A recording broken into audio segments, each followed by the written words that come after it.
All love at Wolfpack. And just a really great guy to work with in this movement. So let me welcome Jim Rubens. So I got an origin story on my anti-corruption origin. Starts when I was serving in the state senate in the 1990s, and I went through a bruising campaign. I got some stuff done. I got the state's charter school law passed. I got electricity competition going. I got a bill that increased voter turnout locally by 5 times. Guess who opposed it? The left. So bruising battles, and here's what I learned in the state senate in New Hampshire in the 1990s. If it's education policy, it's run by the teachers union. If it's the utility industry, they're running energy policy. The casino industry is running gambling policy in the state. That's the way it works. And that was in the 90s. And it's a lot worse now because there's a lot more money. And it's a whole hell of a lot worse right here in this country. And it was made even worse in 2010 by the Citizens United decision. Because they invented, from whole cloth, pulling a fact out of the air, they call it a fact, that has led to the system where billions of dollars are mobilized by a tiny fraction of the people of the country.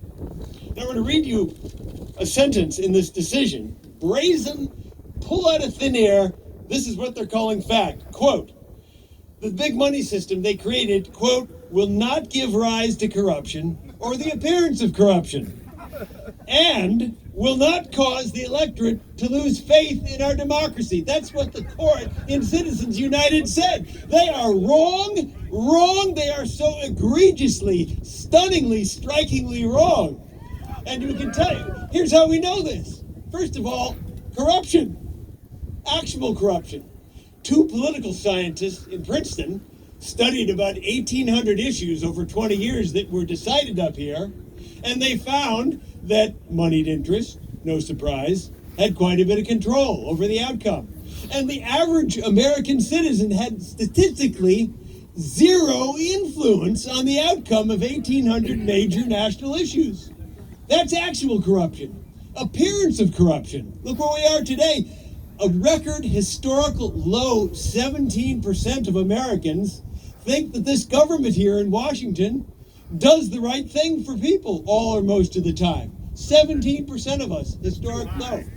2 polls came out last year, both high quality, large number polls, asking Americans, what do you think of all the major issues we're looking at? Healthcare, deficits, immigration. What is the #1 most serious crisis level issue confronting America?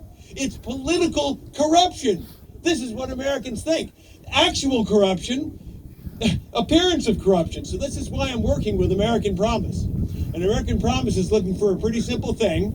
We're looking for an amendment to the Constitution that restores to Congress and the states the authority to set reasonable limits on campaign spending and contributions. Pretty simple thing.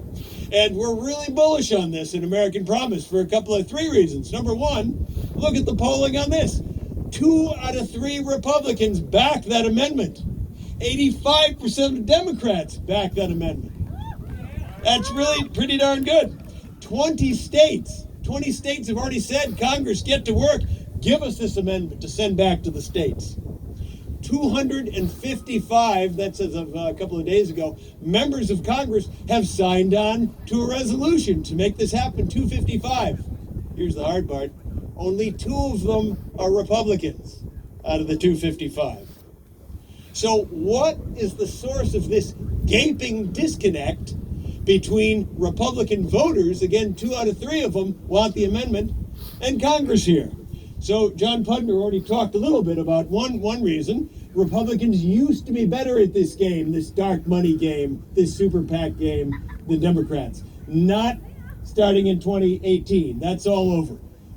Democrats got smart, they put their game shoes on, and they're 2-1 ahead in 2018. Same thing in 2020. Democrats look like they're going to greatly outspend Republicans on the presidential senatorial here in 2020. Even Bernie Sanders, who doesn't like this at all, has a dark money super PAC working for him. So there's three reasons conservatives are going to get behind this and have to get behind it. Number one is coldly pragmatic. Conservatives and Republicans are now losing at the game, okay? This game that used to be the Koch brothers, we could always rely on, not working anymore. And then there are two additional reasons. Fundamental conservative principles mandate that we, as conservatives, as Republicans, stand up and change this system. Number one is federalism. John Putner talked about that. Number two is free market capitalism. These are things that we talk about as conservatives. I remember in the 90s, we used to walk around with pocket constitutions talking about this. Federalism. It's the 10th Amendment to the U.S. Constitution, and it says all powers not expressly given to Congress and the federal government are reserved, respectively, to the states and the people. Federalism is dead under this Supreme Court decision, because we've got now post-Citizens United, we've got super PACs, unions, dark money, illegal foreign money from Saudi Arabia, hundreds of millions, billions of dollars, controlled, and we've heard this thanks to Open Secrets, controlled by as few as a few hundred people are determining, and these people are from Chicago, we heard, Washington, New York City, San Francisco, Las Vegas, a little bit of that, and they're determining who are candidates. I've seen it in my state. They're importing candidates into states. They're completely supplanting and replacing local preferences. What's happening with this? The media coverage follows the money, and local candidates, locally sponsored, become invisible.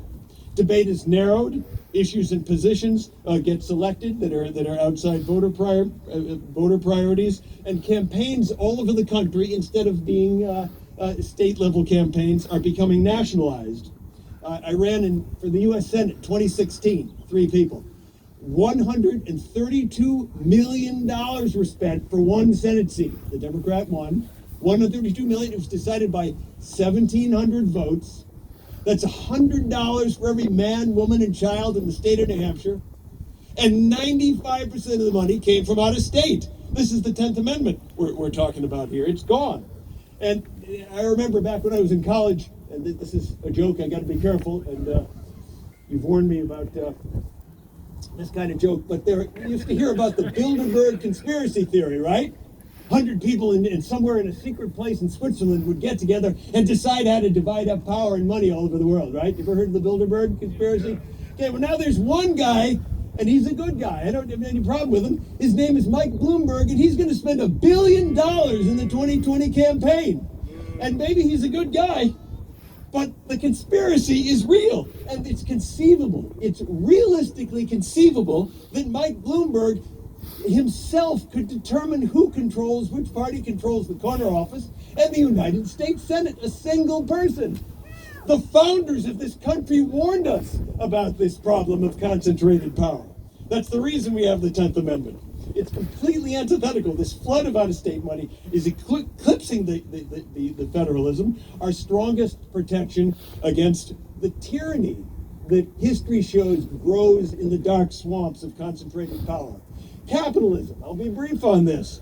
Free market capitalism has spread wealth, prosperity, and well-being worldwide, invented in America. It's at risk now because it's being metastasized into crony capitalism. This money system we've got that they created here in the Supreme Court and this Congress applied has changed capitalism so that companies, instead of slogging it out in the marketplace and making better products and services for consumers, they go up here. And the reason they do that is because it's so much more profitable. For every dollar, and this is 2 studies on this, for every dollar you spend, if you're a big company or a medium-sized company, on lobbying and campaign contributions, you get back $760 to $1,000 in tax breaks, contracts, regulatory favoritism. This is insane, insanely profitable. So governments, not markets, are now picking winners and losers. And here's what's really tough for conservatives that we've really got to get on this. Young people, the people and people of color who will be the majority of voters in a generation, favor socialism over the capitalism that we love so much. Right? You see the problem? So if you're a conservative and you believe in free markets, watch out. So conservatives, get in the saddle and deal with this problem. So we have different reasons for being behind fixing this problem, but this is a big one. So Now, I'm going to conclude by a little tiny bit of freelancing. I don't speak for any organization. So what the heck, how can we get this thing done? How do we fix this? I'm going to remind again about the polling on the anti-corruption money amendment. 2 out of 3 Republicans are behind it, 85% of Democrats, a supermajority of Americans. Now, in this weird, eerily parallel universe, there's another constitutional amendment brewing that's favored on the right and favored by all Americans, term limits. Huge supermajorities of Americans want a term limit, so to limit service in Congress the same way we've done to the president. 76% of Democrats favor it, 89% of Republicans. If you look at the bills that are in Congress right now, there's only 3 Democrats behind it. So here's the grand bargain.